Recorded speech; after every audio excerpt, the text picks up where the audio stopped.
Hello, everyone. Welcome back to Iggy's Toy Parade and Soldier Review. This is your host, Iggy, and I'm hoping that some of you will go ahead and subscribe to the Iggy Army because we don't want to have to chain gang you or put you under the press. We'll let the Royal Navy do that. Hello, War of 1812. No, I'm just kidding, guys.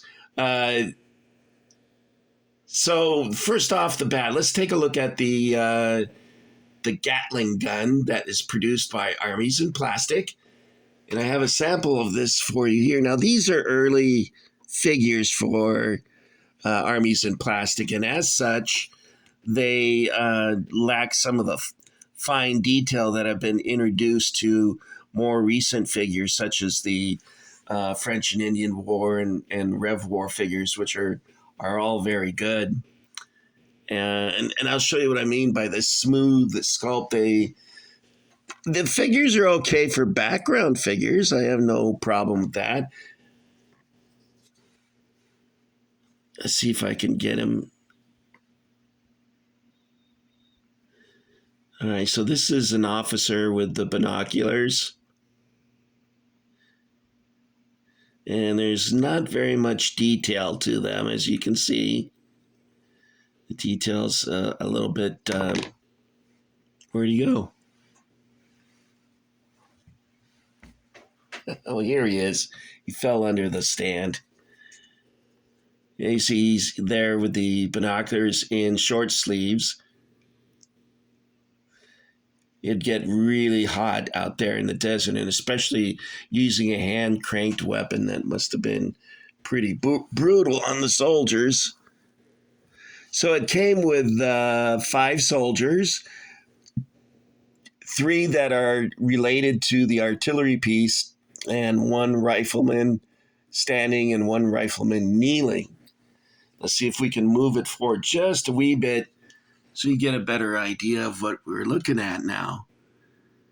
So these dark blue figures are for the Gatling gun. Let's take a look at a Gatling gun, a real Gatling gun.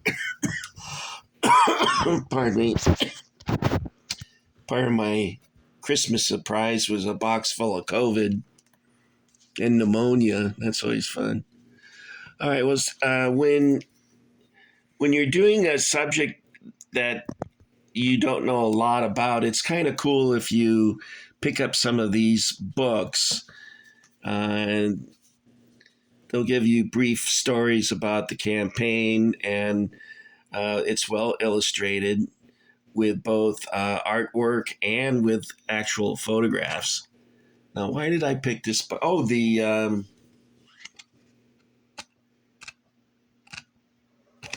okay, what I wanted to show you was the Gatling gun. So let me see if it's in this one. The British Army campaign, 1856 to 1881. And I think it's in this one, British Forces in Zululand. Now, some of these books have been nicely updated with new artwork and have been rewritten.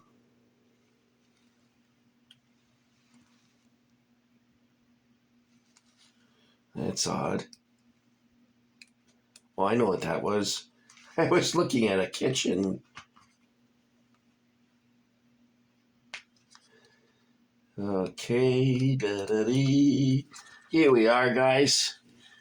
Now, let's move this out of the way so we can see. Here's some of the samples of the artwork. And these are guys that are using the rockets. And they were using those for the longest time. I mean, they used them during the War of 1812 even. Maybe even sooner. Basically, it's a firecracker. Let me see if I can. This is really hard to do with one hand. So let's see here.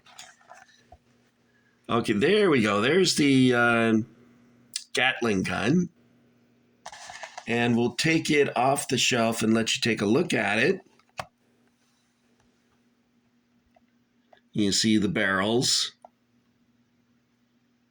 and the canister on the top. One of the figures is carrying two ammunition canisters. And what the British would do when in the Sudan and even in Zululand is they would form a square, and at each corner of the square they would have an artillery piece, and in this case it's a brace of the Gatling guns. Some of the problems I had, not particularly this one, but with the Zulu War figures that I have over here, I had a lot of difficulty getting the plastic nubs off the bottom. You know where the plastic goes into the mold or overflows out of the mold. Those were extremely difficult to take off. I'm not much of a modeler, so you know how frustrated that is for Iggy. Here's the Gatling gun. The Maxim gun actually replaced these. It turned out the Maxim gun was a better weapon. And the Maxim gun, of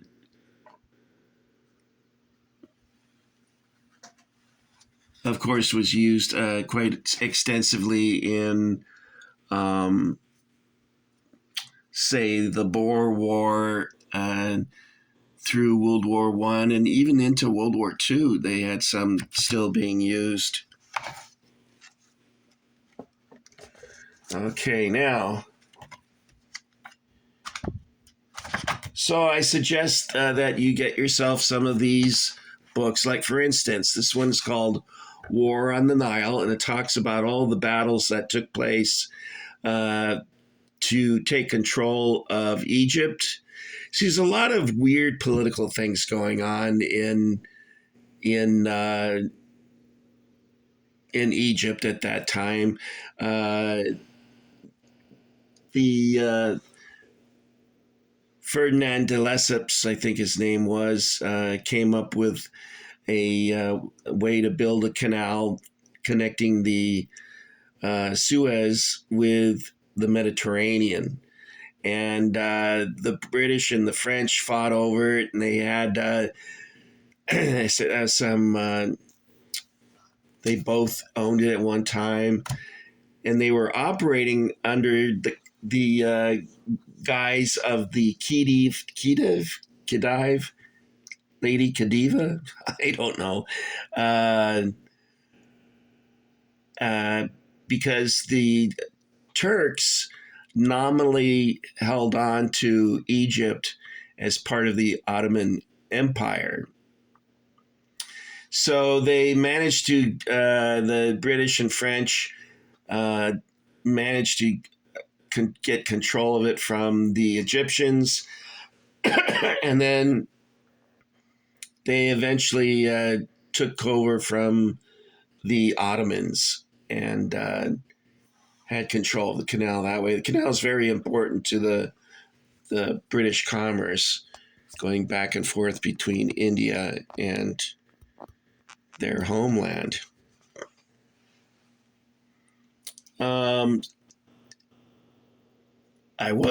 I think, talking to you about General Chinese Gordon. He had pissed off just about everyone you could piss off. The Liberal government in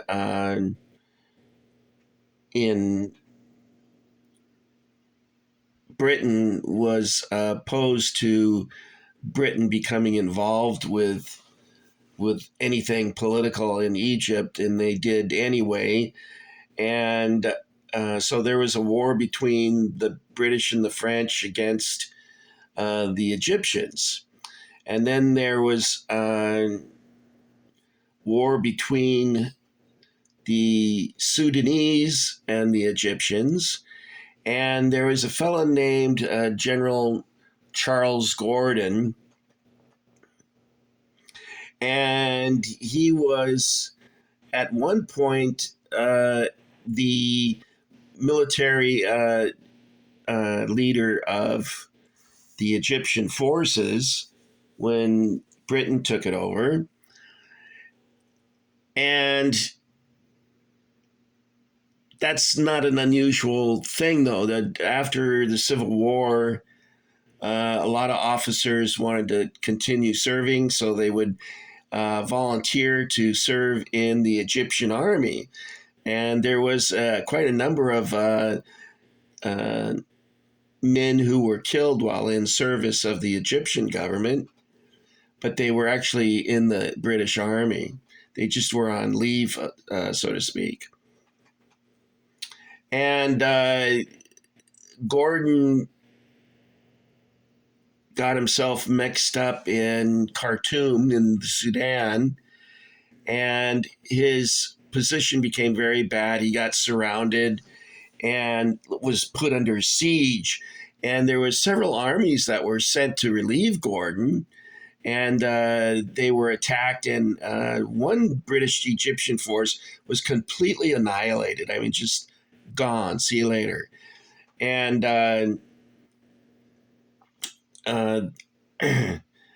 they failed to get through in time. They had sent gunboats. Is it upriver or downriver? Not sure which direction they call it. It's like the St. Lawrence River is the same kind of river where it flows contrary to north-south. It flows south-north. And the Nile River does that as well. There's, I think, only two major rivers in the world that do that, the St. Lawrence and the Nile. So they got gunboats together and they went upriver. I'll just say upriver to get this going. And of course, they were attacked and their forces defeated. And Gordon was told to come home. He said, take all the Europeans and go home. He said, well, I'm not going to leave the Sudanese and the Egyptians there to rot on the vine. And so he stayed. And the British government was really pissed because they didn't want him to stay there at all. They wanted him to leave. The Mahdi, who was called the Chosen One, he was also opposed to them being there. But that's because he was against them abolishing slavery. And a lot of people think, well, only Americans have, oh, look at that thing jump. Earthquake. They think that only the English and Americans practiced slavery, which was one, totally false. And two, even Americans were held slave. About 1 million white Americans were held slavery at one point. So it's a universal of mankind that they like to enslave each other and kill each other. It's been something that we've done since biblical days. As you know, the Jews were made slaves of the Babylonians and the Egyptians. So nothing new there. But anyway, the Mahdi said, no, you guys got to go. Gordon was placed under siege in his palace in Khartoum. And we got another war on our hands. And then we have the Gordon Relief Expedition, or the Omdurman, the relief of Omdurman. And that was the last battle for the British in Egypt, unless you want to count Erwin Rommel, which happened how long ago after that? About 44 years after that. So there's always been something going on in Egypt and the Sudan. And these figures here are armies in plastic soldiers for Omdurman, the relief of Omdurman. And Sir Lord Kitchener, do you drop the sir if you're now a lord? I know there's some of you guys are from England, and I bet you could tell me if they dropped that. At first, he was made a knight, and then he was made Lord Kitchener. And they're not very well detailed, as I said, but they make great background figures if you want to do the siege of Omdurman. Now, the battle went quite differently for the British in Omdurman. They wiped them out, the Mahdists. And when I say modest, I don't mean they're shy and reserved. I say it in that the leader of the Mahdist movement was called the Mahdi, or the chosen one, I think is something to that effect. And so that's why they call them the Mahdists. And you can learn more about that by getting something such as this. You guys have probably heard of Whirling Dervishes. That's this fellow, he looks like he's one of the Jackson 5 from 1970.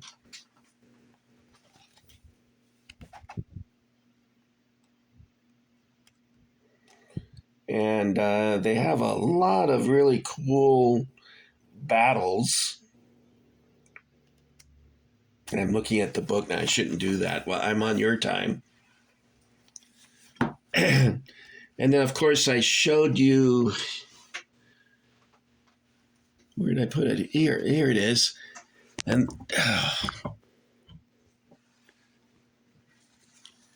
there we go. War on the Nile. And they probably have updated books to these books are like 25 years old, 30 years old. So it may be time for Iggy to get something else now. I think I showed you a picture of the Gatling gun. So let's take a look at that real quick. Did I show it to you?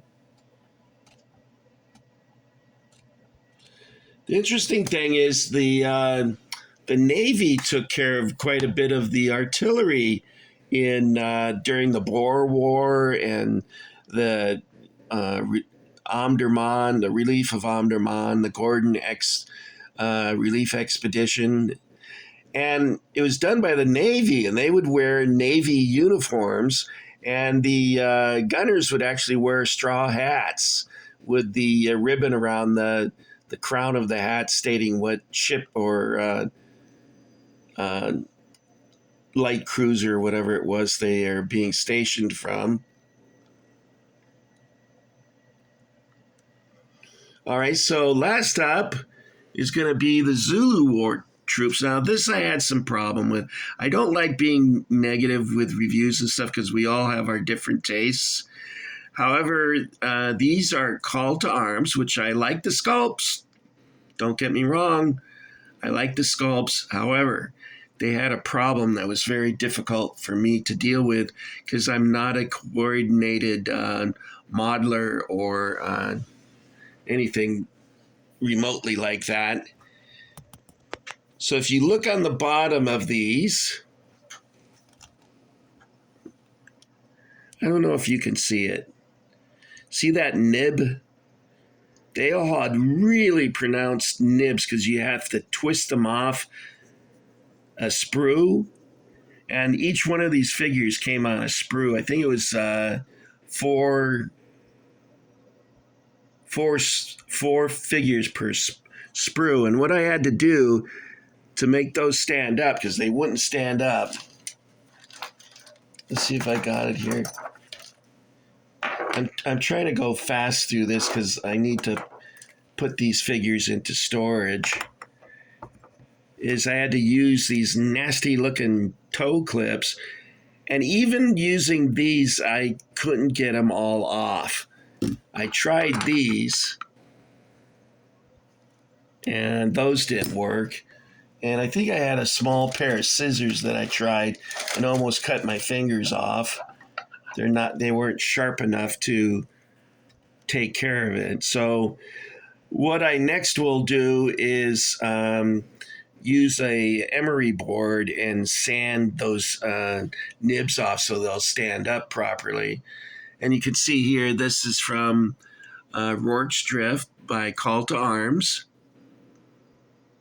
And they also made Zulus.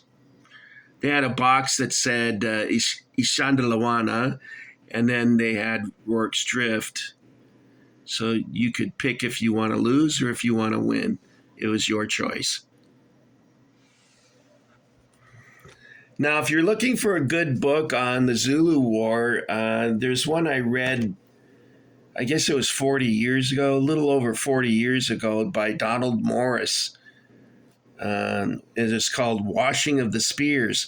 And the reason they call it that is that a young Zulu man could not partake in marital or extramarital affairs until his spear had tasted the blood of an enemy.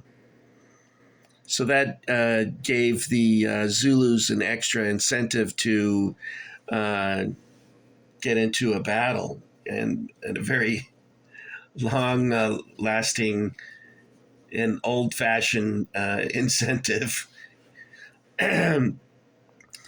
Now, you can say, oh, well, why couldn't the guy just sneak off with Betsy Zulu and get it on? And the reason for that is, if you're familiar with Zulu punishment, you would not do that. You wouldn't even think of it, because they would strip you, and then they would put a sharpened stake into the ground, very, very sharp stake. They would lift you up and then put your anus onto the tip of the stake. So it's sitting right there at the entrance. And then they would simply grab your arms and legs and pull them down as hard as they could, so that the stake would go through your body and out through your mouth. I'm not sure about you guys, but I'm fairly certain that's a punishment that I could skip. I'm sure it was probably very effective. Crime rate must have been very low.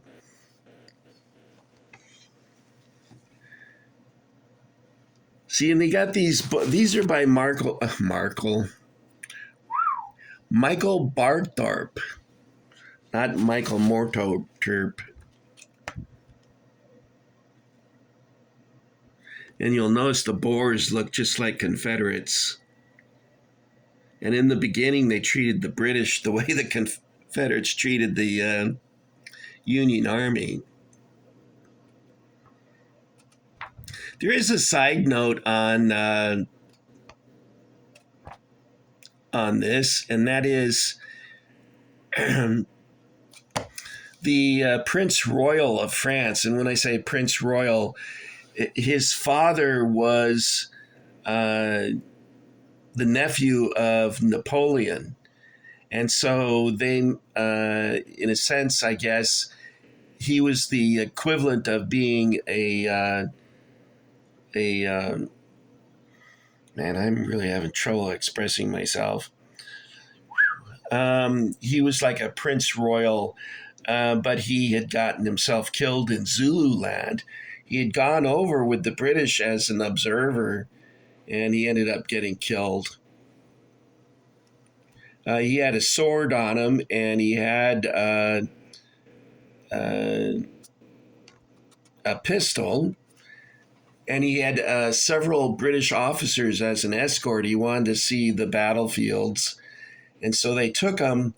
Well, a big controversy erupted from that, because this Prince Royal was killed, ambushed by Zulus, and the officer in charge of his safety ran. And he claims that, well, he thought that the prince was already dead, and so he took off. But it come to find out he was actually still alive at the time. One more thing. I have something here which ties into the fact that I'm a terrible model maker. I had never seen these before. My brother got these for Christmas. This is the first time I'd ever seen them, by a company called expeditionaryforce.com, and it's of Zulu Army figures, and they're like models. And they're like a lot of different pieces. Like this sprue here is of a knob carry, an axe, a Zulu axe, a segai, the thrusting spear. And here's like one of the figures. And you put his arms on, you choose his shield and his weapon and his headdress, and you put them all together. The problem is, I'm not very good at models, and I had trouble putting everything together. In fact, I had a very bad time of it. But let me see, I think this is one of the heads.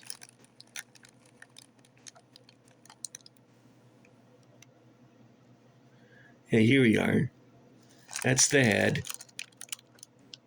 I think he's got like a cougar or leopard or something on his head.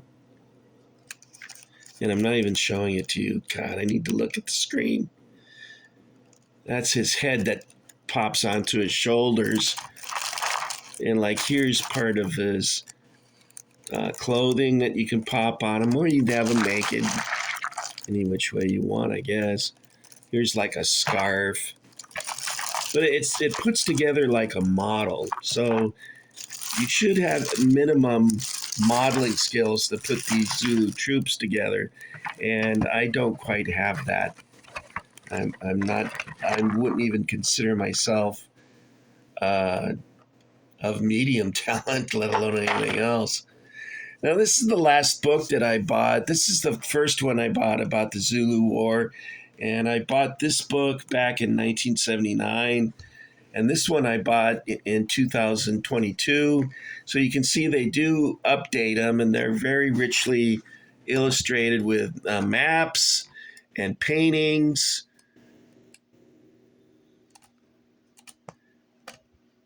So I think you'll enjoy these books if you already haven't had them.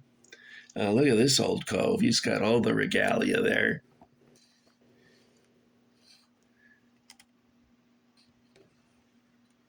Okay. I'm sorry for the few goof ups, but I'm still trying to get back on my feet from being sick so much. And I feel really weird because I haven't been seeing the sun regularly. Where I live, there's one small window in the door, and it was covered with gift wrap and a wreath with greeting cards. I think I got 7 cards this year. Each year, there's less and less. But I do appreciate you coming back and giving me another chance. Sometimes it's difficult to do that, and I really appreciate you guys coming by and checking out everything. And I also thank you a great deal for joining the Iggy Army. And if you haven't done so, naughty you were so naughty. You didn't join the Iggy Army. It's funny, but I used to work with a lady that would talk like that. And she didn't know how to say Richard. So she she would call me